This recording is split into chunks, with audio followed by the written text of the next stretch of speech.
It's the Master Vegan here, and today we're going to be talking about one of my favorite fruits, the dragon fruit. I learned to love dragon fruit when I was traveling around the South Pacific, but when I got back to North America I was horrified to find out that these were about $7 each. So it's been a long time since I've had any.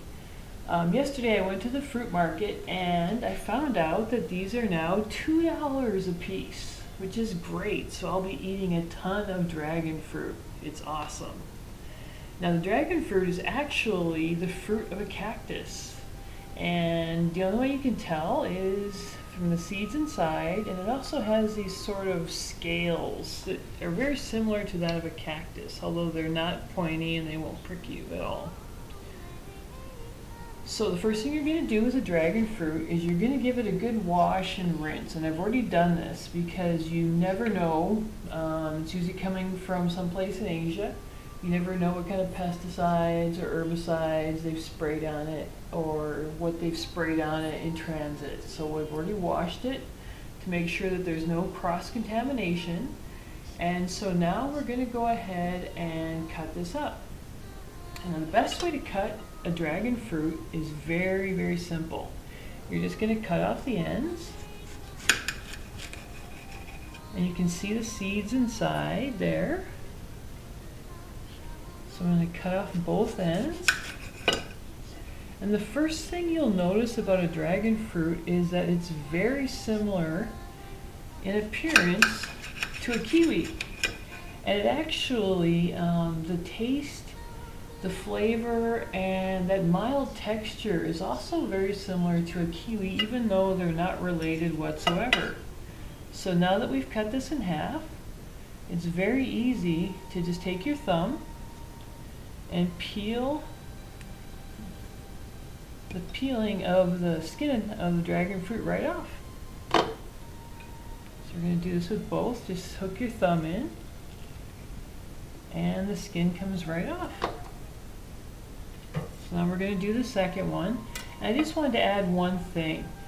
Dragon fruit is one of the only fruits that I've ever come across that you can actually let it get a little bit riper than you normally would with fruit. For some reason, the protective skin, the riper it gets, and I don't mean moldy ripe, I just mean if it looks a little riper than you would normally like fruit, it just means it's going to be sweeter on the inside. So if you can get these on sale because they look a little bit riper than most fruit would, go ahead, grab them, because all that means is that it's going to be sweeter on the inside. See, the fruit on the inside is still perfect, even though this one looks a little bit riper than most people in North America would accept.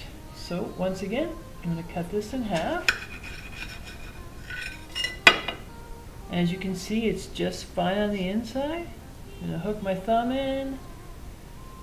And don't worry if there's a little bit of that pink color of skin on the inside, that's perfectly fine.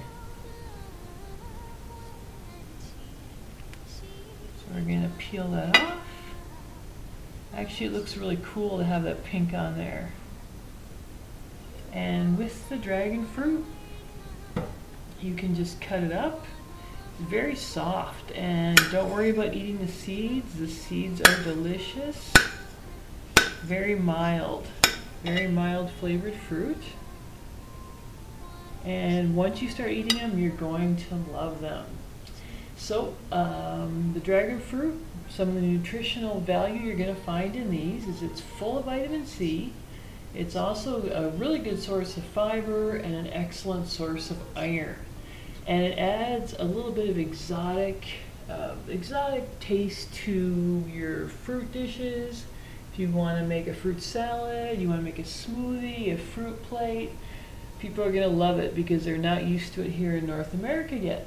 So, in a nutshell, that's dragon fruit, how to pick it, how to prepare it, and how to go ahead and make it. So this is the Master Vegan, and please visit my website, themastervegan.com, for all sorts of tips and tricks on vegan fruits dishes, smoothies, you name it. So go ahead and enjoy. I know I will.